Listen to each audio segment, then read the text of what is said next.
बिस्मिल्लाहिर्रहमानिर्रहीम। अस्सलामुअलैकुम। मैं हूं सुहेल अरशद। दोस्तों, पहले मैं आपको कुछ अपना इंट्रो करवाना चाहता हूं। आपको बैंकिंग के हवाले से कोई भी इशू हो, आपको अकाउंट ओपन करवाने के हवाले से इशू हो, आपको डेबिट कार्ड के हवाले से इशू हो, या बैंकिंग के रिलेटेड आपको कोई भी इशू हो, तो आप प्लीज़ मुझे कमेंट्स में बता सकते हैं और मैं इंशाल्लाह उम्मीद करता हूं कि आपकी रहनुमाई कर पाऊंगा। जैसा कि बहुत से ऐसे लोग होते हैं, बैंक में अकाउंट ओपन करवाने के लिए जाते हैं, उनको एटीएम मिलने के हवाले से मसला आता है, वहाँ का स्टाफ उनके साथ बिहेवियर अच्छा इस्तेमाल नहीं करता। तो इस हवाले से कोई भी इशू आए तो आप मुझे कमेंट्स कर सकते हैं, क्योंकि मुझे इस हवाले से तकरीबन 10 साल का एक्सपीरियंस है, 8 से 10 साल का। तो अगर आपको इनमें से कोई भी इशू आए बैंकिंग के रिलेटेड कहीं भी, वो आपको स्टेट बैंक से हो, और मैं आज आपके लिए एक नई वीडियो लेकर आया हूँ। इस वीडियो में मैं आपको इंटरनेट बैंकिंग एप्लीकेशन के हवाले से बताऊँगा कि बैंकिंग की एप्लीकेशन आप किस तरीके से अपने मोबाइल फ़ोन में इंस्टॉल करेंगे और उसमें रजिस्टर्ड किस तरीके से होंगे। बहुत से लोगों को इस हवाले से परेशानी का सामना करना पड़ता है कि वो अपना अकाउंट ओपन करवा लेते हैं, एटीएम कार्ड भी बनवा लेते हैं, लेकिन फिर उनसे बैंकिंग की एप्लीकेशन रजिस्टर्ड नहीं होती। वहाँ पर उनसे उनका अकाउंट ओपन नहीं होता, उनको बैलेंस शो करने के हवाले से मसला आता है, उनको वहाँ पर फ़ंड ट्रांसफ़र करने के हवाले से मसला आता है, फिर उनको बिल वगैरह पे करने के हवाले से भी इशू आते हैं।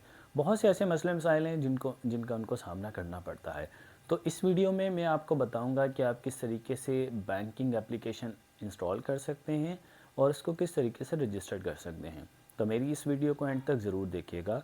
अगर आपने अभी तक मेरे इस चैनल को सब्सक्राइब नहीं किया तो प्लीज़ सब्सक्राइब करें और लाइक करें और बेल आइकन पर क्लिक करना मत भूलिएगा। चलिए मैं आपको इसके हवाले से इन्फॉर्मेशन बताता हूँ। दोस्तों, अगर आपने किसी भी बैंक में अकाउंट ओपन करवाया है, वो आपका बैंक एचपीएल है, मेज़ान है, यूबीएल है, एमसीबी है, एवरीथिंग, कोई भी बैंक है आपका, आपने अकाउंट ओपन करवाया, उसके बाद आपके अकाउंट को एक्टिव किया जाता है। जब आपका अकाउंट एक्टिव हो गया तो कुछ बैंक ऐसे होते हैं जिनमें आपको एटीएम के बगैर ही आपकी इंटरनेट बैंकिंग को एक्टिव कर दिया जाता है, और कुछ बैंक ऐसे होते हैं जिनके अंदर आपके लिए एटीएम लेना बहुत ज़रूरी है। जब आपके पास एटीएम होगा फिर ही आप उस इंटरनेट बैंकिंग को एक्टिव कर सकेंगे। तो ये बहुत आसान तरीक़ेकार है। अगर आपके पास एंड्रॉयड मोबाइल फ़ोन है, अगर आपके पास एप्पल आईफोन है, तो आप उनके प्ले स्टोर और ऐप स्टोर के अंदर जाकर बैंकिंग एप्लीकेशन को सर्च कर सकते हैं जिस नाम से आपका बैंक है। जब आप बैंकिंग एप्लीकेशन को ऑन कर लेते हैं, इंस्टॉल कर लेते हैं, तो उसके बाद फिर आप उस बैंकिंग एप्लीकेशन पर क्लिक करते हैं। क्लिक करने के बाद आपके पास कुछ ऑप्शन आ जाती हैं कि वहाँ पर लिखा हुआ आता है कि अगर आपकी पहले से रजिस्टर्ड है आईडी, तो प्लीज़ आप इसको लॉगिन करें, अपना आईडी दें, अपना पासवर्ड दें। और जो रजिस्टर्ड नहीं होते, जो न्यू कस्टमर होते हैं, उनके लिए एक नीचे ऑप्शन होती है रजिस्टर की, कि आप इसको रजिस्टर कर सकते हैं। जब आप रजिस्टर पर क्लिक करते हैं तो सबसे पहले आपसे आपका नाम पूछा जाता है। वहाँ पर तमाम तर डिटेलिंग का एक फॉर्म आता है। उस फॉर्म के अंदर आपसे आपका अकाउंट नंबर, आपका सीएनएसी नंबर, आपका मोबाइल नंबर, ये तमाम तर चीज़ें पूछी जाती हैं, और आपने अपना यूज़र नेम रखना होता है। जैसे आप जीमेल पे कोई आईडी बनाते हैं, उस पे आप यूज़र नेम रखते हैं, फिर वो आप जीमेल आपको कहता है कि जी बिल्कुल ये यूज़र नेम अवेलेबल है, और कुछ ऐसे नेम होते हैं जो कि यूज़र नेम अवेलेबल नहीं होते, तो फिर आप मुख्तलिफ़ तरह के नाम लिखते हैं। लेकिन याद रखें, कोई भी आप आईडी बनाएं उसको कहीं आप अगर लिख लेंगे तो वो बेहतर होगा, क्योंकि फिर आपको इशू नहीं होगा। अगर भूल भी जाते हैं तो वहाँ से देख कर लिख लेंगे। और पासवर्ड ज़रूर ऐसा रखें जो सिर्फ़ आपको याद रहे, ऐसा ही पासवर्ड यूज़ करें। और लेकिन पासवर्ड के अंदर आपको कुछ स्पेशल करैक्टर्स भी यूज़ करने पड़ते हैं, कुछ न्यूमेरिक यूज़ करने पड़ते हैं, कुछ कैपिटल यूज़ करने पड़ते हैं, कुछ स्मॉल में यूज़ करने पड़ते हैं। तो फिर जाकर आपका बैंकिंग के हवाले से सिक्योर पासवर्ड जो है वो जनरेट होता है। तो इन तमाम चीज़ों को करने के बाद जब आप इस एप्लीकेशन में सबमिट करते हैं फॉर्म को, तो अकाउंट है वो एक्टिव हो चुका है। तो कुछ बैंक ऐसे होते हैं कि उसके बाद भी आपको हेल्पलाइन पर कॉल करके अपनी इंटरनेट बैंकिंग को एक्टिव करवाना पड़ता है, क्योंकि वो जब आपका अकाउंट ओपन करते हैं उस टाइम पर आपकी इंटरनेट बैंकिंग को एक्टिव नहीं करते, तो फिर बाद में जब आप इसको रजिस्टर्ड करते हैं तो फिर उसकी ज़रूरत पड़ती है।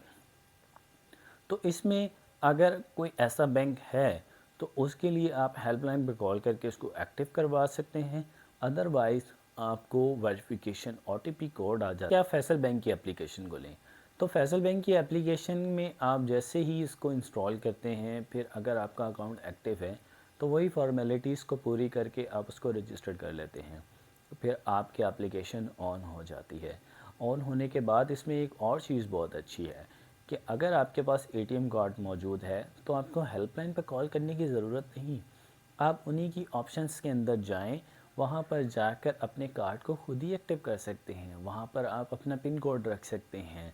और इंटरनेट बैंकिंग से कुछ लोग जब फ़ंड ट्रांसफ़र करने की कोशिश करते हैं, वो कहते हैं कि हमने किसी को दूसरे अकाउंट में पैसे चार्जेस सेंड करने हैं, तो वो देखते हैं वहाँ पर कोई ऑप्शन नहीं आ रही किस तरीके से हम उसका नंबर ऐड करें, फिर उसके बाद उसको सेंड करें। तो उस एप्लीकेशन में उन्होंने एक फॉर्मेट बनाया हुआ है कि अगर आपने किसी भी अपने फ्रेंड को कोई अमाउंट ट्रांसफ़र करनी है तो फ़ंड ट्रांसफ़र की वहाँ पर ऑप्शन होती है। जब आप फ़ंड ट्रांसफ़र की ऑप्शन पर क्लिक करते हैं तो वहाँ पर आपसे कहा जाता है कि पहले आप इस अकाउंट को ऐड करें। वो ऐड का एक फॉर्मेट आता है, आप उस अकाउंट का नंबर लिखते हैं, उसका नाम लिखते हैं, उसका निक नेम लिखते हैं, फिर वहाँ पर सारी इन्फॉर्मेशन देकर उसको रजिस्टर कर लेते हैं।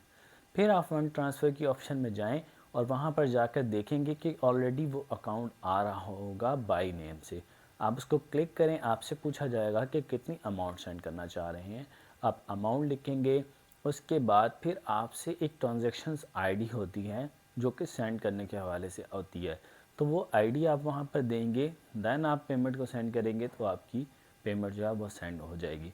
तो ये एप्लीकेशन इस्तेमाल करना, इंस्टॉल करना, रजिस्टर करना बहुत आसान है। उम्मीद करता हूँ कि आपको मेरी ये वीडियो पसंद आई होगी। अगर आपको मेरी ये वीडियो पसंद आई है तो प्लीज़ लाइक कीजिएगा और सब्सक्राइब कीजिएगा और बेल आइकन पर क्लिक करना मत भूलिएगा।